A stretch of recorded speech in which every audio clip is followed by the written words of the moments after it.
Share na natin. Nako po mga kakabsat, minamalas ang mga DDS. Paano ba naman yung white ribbon? Talagang mga yan. Dilawan talaga yan. Itong mga DDS, umasa sa wala. Paano ba naman? Puro sila fake news, no? Akala nila, maibabalandra nila yung mga gusto nilang mangyari. O siya, tingnan natin, silipin natin. Wag na natin patagalin to. Again, sa mga bagong pasok, shout out sa inyo mga kakabsat. Siyempre, nandyan si Macwan, si Arton Zala, si Arnold Janchapno, Arton Zala, Christopher Takiwag, Brehelio Orsolino, Macwan, Mark Bon Jovi, Daisy Cartas. Sino pa? Sa mga bagong pasok sa inyo, no sounds lakay. Yun nga eh. I think meron na. Adan. Si Mil Rodrigo, nandyan na din. Shout out. Okay. Lady Cat, shout out. Sino pa? Okay, Maritel T, shout out. Okay, so we're good. Okay na tayo. Isa na natin to.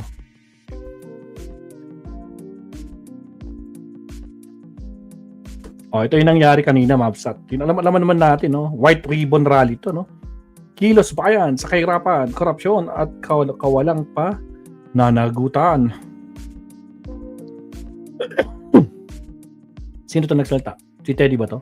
Various religious groups and civil society organizations march under the intense heat along with the northbound lane EDSA towards the People Power Monument in Quezon City as they participate in a faith-based, non-partisan White Ribbon Rally on Sunday kanina. The White Ribbon March is an initiative led by various churches leaders serving as unified call for truth, accountability, justice, and righteousness amid of corruption confronting the country. Nakakapaw. Ito yung nangyari kanina. Talagang naboljak sila dito, no? Umasa sila. No? Umasa. Nako! Impeach Sara. Bayan muna. Paano kayo pupunta dyan, di ba? Papupuntayin. Papupuntayin yung mga DDS dyan. Nako po. Mabibwisit lang sila pag yan nakita nila. Diyos ko Lord. Marcos Singilin, Duterte panagutin. Barokrata. Kapitalismo. Doctor against corruption.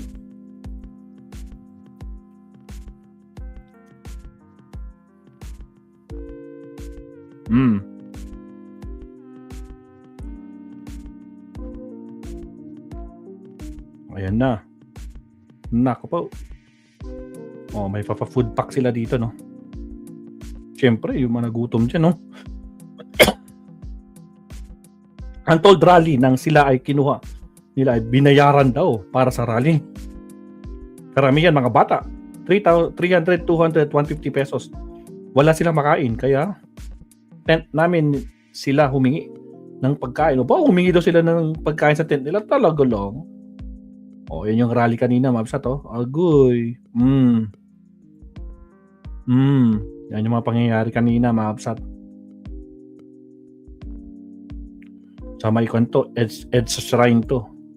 Mismo. Talagang hindi pupunta talaga yung mga garapata dyan. Sigurado yan, cut, no? Hindi pupunta dyan. Mabibwisit sila kapag pupunta sila dito. Kasi makikita nila yung mga ganito. Panagutin si Inday Sara. Naku, ayaw nilang ganyan. No? Makitid pa naman ang utak nila.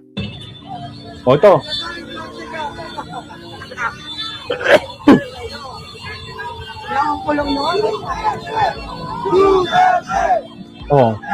Duterte daw. Yung mga nakisaw-saw na. Ayan na, nakikiparade na sila. Ba't alisin daw? Ito. Panoorin ang mga nagkaisa sa White Ribbon. Nagsimula ng pagmarcha. Mula EDSA Shrine. Yan yung EDSA Shrine. Patungong EDSA People Power Monument. Actually, magkalapit lang yan EDSA Shrine. Siguro paglalakarin mo yan siguro mga 5 minutes. Kung dire-diretso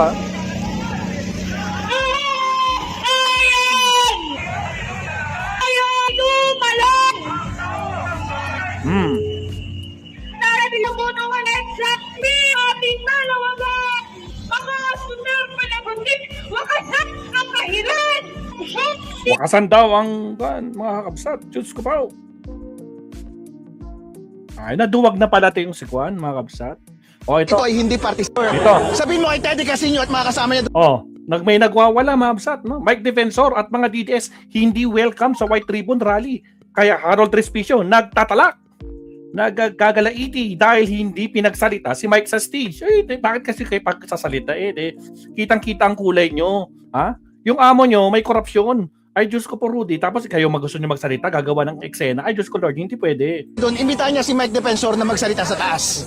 Imbitahan niya yung mga 18 Marines na tumayo sa Imbitahan daw yung 18 Marines. Ay, Diyos ko, Lord. taas. Dahil sila yung mga nasa forefront ng paglaban sa korupsyon dito sa Pilipinas. Ngayon po, welcome na welcome po ang ginawa ng White Ribbon Movement ngayon, ng White Ribbon Rally, na pinag-iisa niya lahat ng mga Good. Pinag-iisa niya. Kayo, nakikisaw-saw kayo.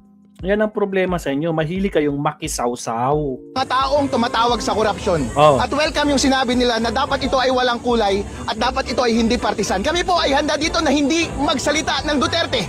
Handa rin kaming hindi magsalita ng anti-Marcos. Handa rin kami magsalita na hindi anti-Dilaw, hindi anti-left, kahit ano. Basta sasabihin lang namin, itigil na ang korupsyon. As a matter of fact, nagpapatuloy nga yung ginagawa nila. Tragis talaga itong si Respicio, mga kakabsat, no? Ibang klase talagang kinain nito, no? Ibang klase, mga kakabsat. Lakas tama din to, no? Oh. Ibang klase si Respicio. Ilong Ranger, ibang klase. Impeachment laban kay VP Sara Duterte. Okay, fine, di magpatuloy kayo ito sa Senate. Basta anti-corruption, go ahead! Pero ipagpatuloy nyo rin yung mga ginagawa nating iba para totally mawala na ang korupsyon sa Pilipinas! Oh, yung mga nakisaw-saw dyan, nakapaw. Ang tanong, nasaan si Mike? Yung impeachment laban kay BBM, ituloy na rin natin! Lahat na masangkot sa flood control project, kasuhan na rin natin! At ipakulong na rin natin! Yun ang... Magkano kaya ang bayad sa sigaw nito, no? Sa kakasigaw niya. Magkano ba? Diyos ko po. Hoy, sandali! Sandali. Mahalaga po na i-maintain natin yung respeto sa host natin. Ang sabi ng host, malinaw ang sinasabi niya, huwag maging partisan, huwag lagyan ng kulay. Nandito kami para iparating at ipakita yung graciousness na Nandiyan daw sila para ipakita. Diyos ko, Lord, kitang-kitang kulay mo. Bolex ka. Mangibabain ka. Diyos ko po. yun. Pero nga lang si Teddy kasi nagsalita kasi na hindi welcome si Mike Defensor eh. Ayun hindi lang. welcome yung mga DDS na Yun katulad lang. namin. Siyempre hindi kami pupunta doon. Pero kung babawiin niya yung sinabi niya ngayon, nasasabihin niya, Harold, Mike, halika dito magsalita. Ha? Bakit nababawiin? Sino kayo? Gumawa kayo ng rally nyo kasi ang problema sa inyo, wala kayong tao. Iilan lang kayo. Mas marami pa nga vloggers eh. Diyos ko po, Rudy. Kayo sa taas ng stage, walang problema. Magmamarcha kami, pupunta kami doon ngayon. Walang problema. Sabay-sabay tayo, sisigaw. Itigil na ang korupsyon sa Pilipinas. Hindi kami magbabanggit ng BBM. Hindi kami magbabanggit ng Sara. Dahil alam ko maraming nakatanggap sa inyo mula kay BBM. Pero, Marami daw nakatanggap. Really? Seryoso ka? Ay, shout out. Maritel T, tsaka si Sir Vinny Rod. Ay, Sir Vinny Rod, happy birthday. Mga kabsat, batiin nyo si Sir Vinny Rod. Birthday niya ngayon. Happy birthday, Sir Vinny Rod. Alright, tuloy. Diyos ko po, Rudy. Mag-iyakan, magkarapato. hindi kami magbabanggit ng kulay at ng personalidad na sinusuportahan namin. Pero ang pinakamahalaga po sa Pilipinas ngayon, magkaisa tayo sa laban natin sa korupsyon. Kaya walang nangyayari, walang umaandar sa ating krusada para pabagsakin ang korupsyon ay lahat tayo mismo ay nagsisiraan. Isa naman ang ating objective. Kaya sa mga ganitong pagkakataon na gusto nating magkaisa, panindigan po natin. Huwag tayong ipokrito, huwag tayong plastic, maging sincero tayo. Ang tanong, sino ba ang impokrito? Sino ba ang mga nagpapakalat ng fake news? Putragis, sino ba?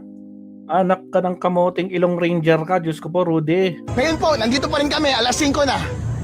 Dapat umalis na kami kanina pa, pero umaasa pa rin kami na i-welcome kami ngayon at lalapitan. Umaasa ka pa, Diyos ko po, Rudy. Huwag ka nang umasa.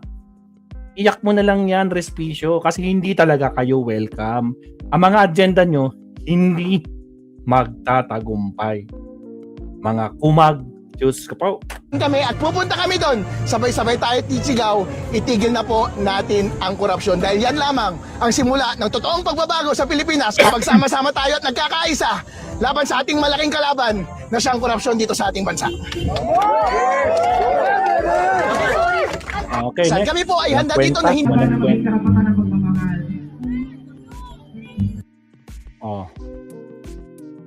VAT, tanggalin daw yung VAT, kurakot, sugpuin. Oh, sabi nila, Mabsat, oh. Nako pa, oh, ito na sila. Oh, nakisaw-saw na rin itong mga to, Mabsat. Oh, yan na sila. Ano pa bang latest update dyan? Nako po. Oh, Manila Bulletin. Mga buwaya, korupsyon, labanan ng dynasty, wakasan, BMP, Sanlakas, PLM. White Ribbon Movement. Lahat ng tiwali at sangkot, mananagot. No?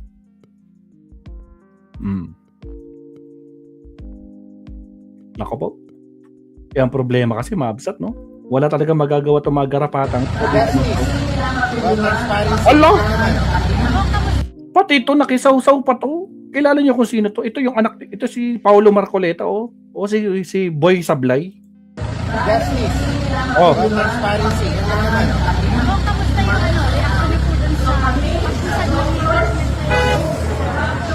Wala sa ano yan. Ako nagbabalang ng ano dito. Kaya. Para sa mga nandito. Sige po. Salamat po. Wala, napapansin lang.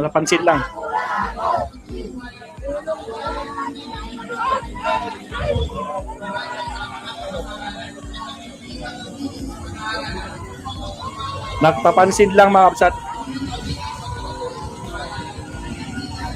Walang bilang, nagpapansin lang. Ikulong na yan, mga kurakot.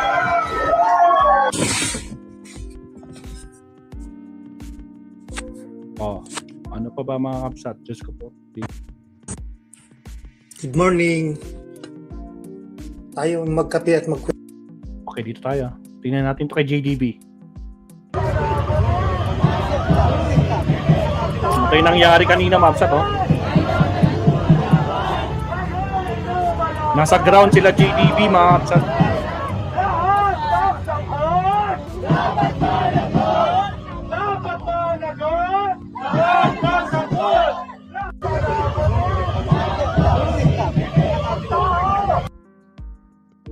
Oh, ito mga kapsat, sabi ng isang DDS, kilala ito? Si Amor.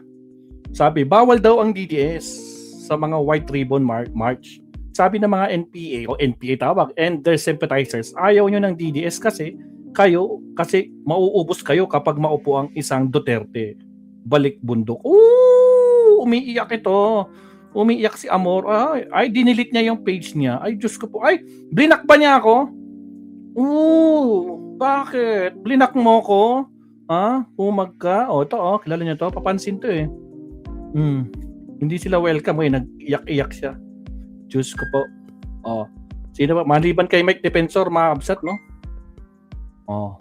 Wala talaga. Diyos ko po, Rudy. Hindi, iba yan. Mike Defensor, sabi ni Teddy, Mike Defensor says he and some friends will join the White Ribbon March tomorrow. Sinabi niya to kahapon. At EDSA, the team is Kilos Bayan laban sa kahirapan, katiwalaan at kawawang pananagutan. Mike, ang panawagan ng rally ay lahat ng sangkot dapat managot. Totoong sisingilin ng mga tao doon si BBM, Martin at iba pang mga sangkot sa flood control scam. Pero hindi sasantuhin ng mga tao doon yung kakampi mong mga Duterte. In fact, kabilang sa panawagan doon na litisin at panagutin si Sara dahil ang kanyang impeachable acts. Kung seryoso kang aatin, wag masyadong epal. Aray ko po, epal. Taimtim na sanang makinig ang mga speaker doon at wag kang magtaka o magagalit kung ibubuka ng mga tao dahil ang mga tulad mong alipores ng mga korap ay sinusuka ng madla. Aray ko po. Saklap. Ang sakit naman nito. Grabe naman si Teddy Casino dito. Diyos ko Lord. Mabel Kinjo, shout out. Ninita Umali, shout out. Wala na. So ayan, Mabsat, no? So walang nagawa ang mga DDS, no? Hindi sila nakalapit. Nandun lang sila sa may Robinson. Hanggang dun lang sila. pero hindi sila makalapit sa EDSA Shrine, no? Wala sila. Kasi hindi sila welcome doon. Yun ang katotohanan doon. Hindi welcome ang mga DDS. Nagpapanggap-panggap lang sila. Oy, tara na, sasama tayo, sumama tayo sa White Ribbon Rally. Sabi ng mga garapa tayo, Diyos ko po. Hindi sila welcome, mga absan. Kaya ito, nag-iiyakan sila ngayon. Alright. So yan lang po muna sa ating main topic. Subtopic na po tayo. Maraming salamat po. Again, sa mga bagong pasok, huwag kalimutang mag-like and subscribe. Countdown muna tayo. Here we go.